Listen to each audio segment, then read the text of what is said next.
Той Косто Любенов ли беше или как му име? Как му беше името? Стоян Костов. Стоян Костов. Любенов. Любенов, да. И... Ама от нашото село ли е? Да. И Балканската война ли?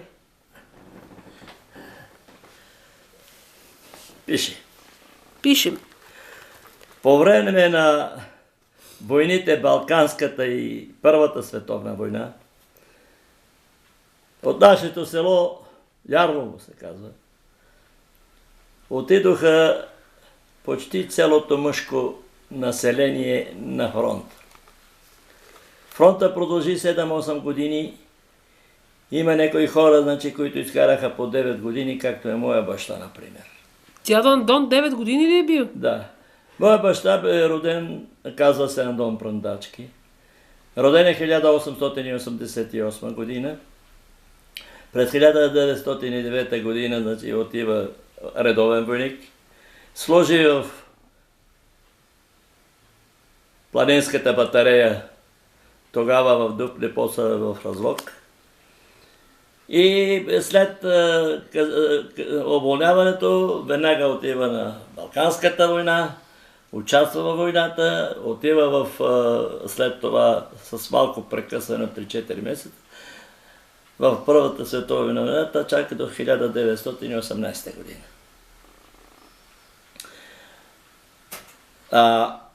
Жалкото е това, че нито един кмет след това не прояви инициатива да се построи паметник на загиналите през тези войни. Само за Втората световна война на общината има закачена една паметна плоча на 4-5 човека и това е. В Първата световни войни загинаха много хора. И на практиката се получаваше така, че този, който е умрел, останалите, почти всички получиха ордени за храброст. Получиха почти всички. И се гордееха с този. Има различни случаи по различни поводи, но никой не ги е разказал и никой не ги знае. Има искам да ви кажем, един по-особен случай за двама човека. За баща ми и за още един човек от селото, който се казва Стоян Костов Любенов. Баща ми просто,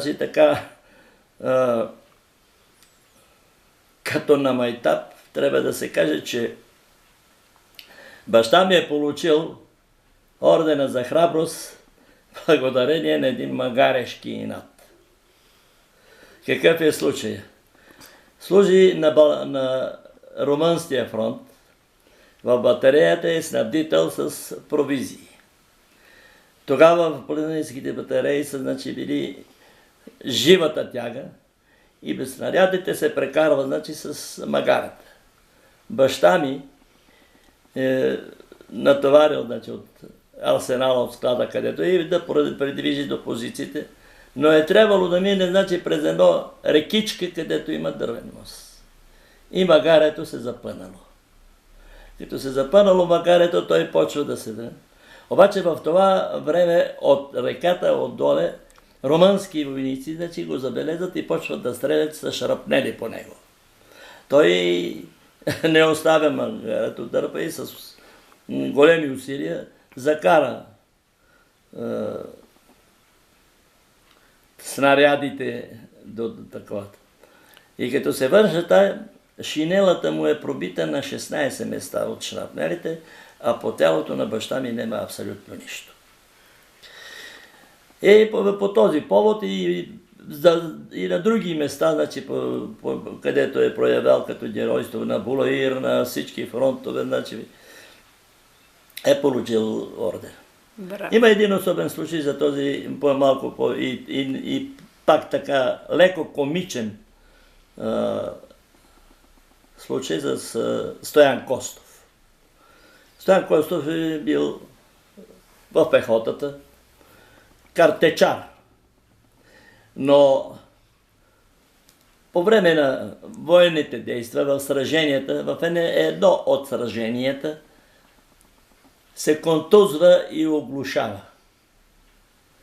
Но няма кой да го изтърпа, той си остава на фронта.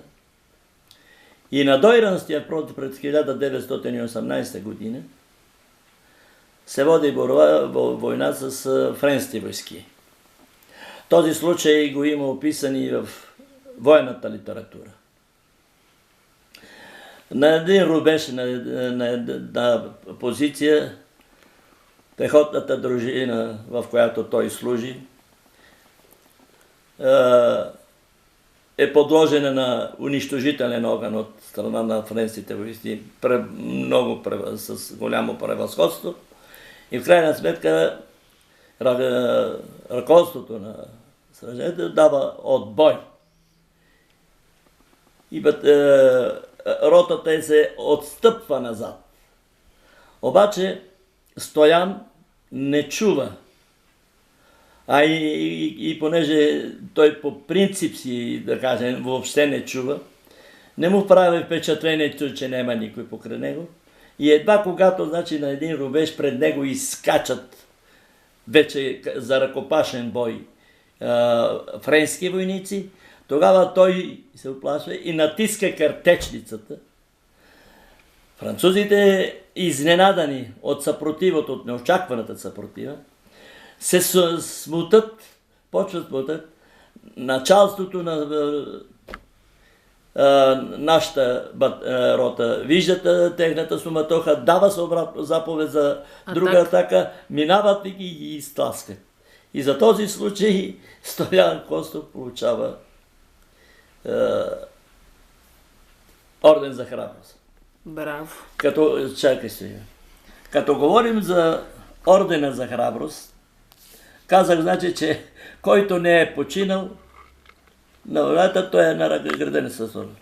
В нашето село имаше някъде около 80 души, които бяха носители на кавалерите, на ордени за храброст. Откъде знам това? Некъде по коя точно година, значи след войната, коя година, 30 или 40, не зная, военните създават, значи, едно дружество, което е наречено ОКОХ. Това означава Общество на кавалерите на ордена за храброст. В един от вестниците, значи, там бяха изписани, значи, слепците на генерал Даниил Николаев, на генерал Георги Жеков, на генерал Христо Неделков, на генерал Котинчев и още някои, които да не помня. В селото се образи такава звено. Обединиха се и моя баща беше станал, значи, председател на това дружество. Военните, т.е. дружеството, това, което се като национален баща, изваваха един вестник, наречен Боен подвиг. Илюстрован. Вероятно е бил или седмичик, или месечно списание, но по-скоро, значи, седмичик.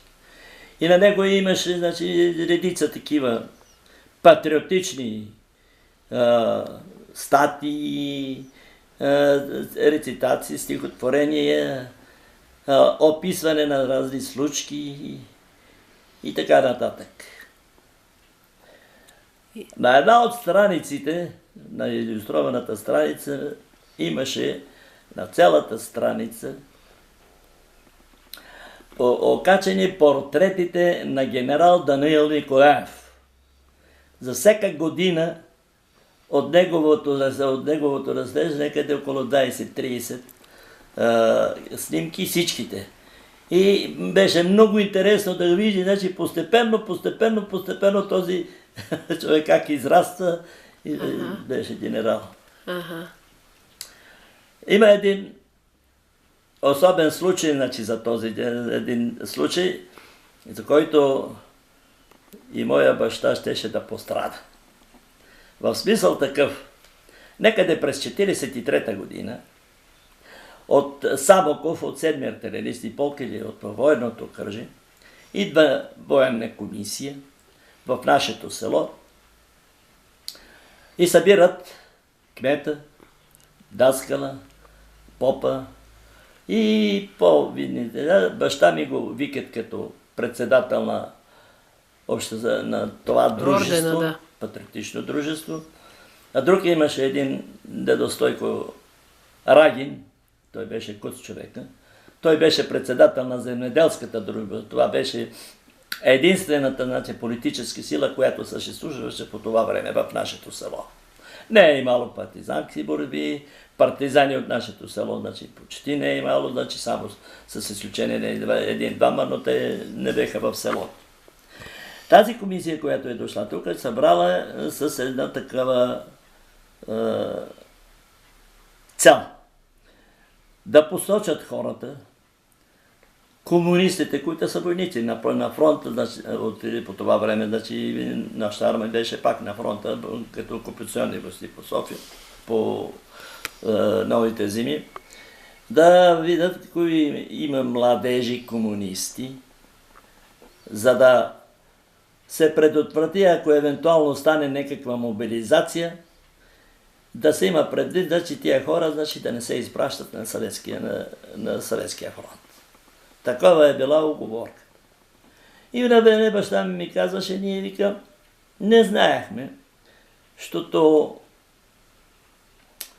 казваме, те посочиха за един, двама, трима, няколко от тия младежите, които бяха извън селото. Тези хора, будни са момчетата, идват тук, весели са, но каква им е политическата? Таква е, не знам. И в този смисъл, завърши разговора и се подпишат на този документ. Остава, само военните офицери и кмета. Трябва да посочим, че по това време кметовете бяха назначавани отвънка с висше образование. Защото до 1937 година имаше и се избираха от селото, след това останалите, че по време на войната войните, т.е. офицерите, кметовете бяха с висше образование и този нашия кмет имаше един Антон Попов, да се казваше, тук по София, после. Сала 9 септември превземат Самоков, намерят този списък в окръжието и го прочетат. В окръжието по това време началник на военното окръжие в Самоков е един майор Павел Тонев. Този майор Павел Тонев е бил известно време учител в нашето село и моя дядо му е бил ятак, затова дядо ми летно време беше овчар, т.е. не овчар, а овнар, пасеше овните по Витоша и този Павел Тонев с някои другари са се приятели и са приятели. Той след това като учител... Ама това, чакай дядо, извиня, че те прекъсвам. Това с ятаците по кое време се случва и за какво му е бил ятак? Той е партизанин учител и е комунист, член на партията. Член на партията. По това му е по този начин. Просто и той познава и мене, и така и познава родителите, и той като видял Павел Тонев и прочетал имената, се разсмял, река се какво правят тук сега бай Андони, бай Стойко. Защото тези ги знае така. Но нищо не по този не последва нищо. Говореха, там да ги предадат на Народен съд, но това нещо не стана. Във връзка с това, ми идва на ум да разкаже и още един друг случай за един пак също така герой българин, само че не е от Ярлово, а от Ковачевци. Този... Да стига.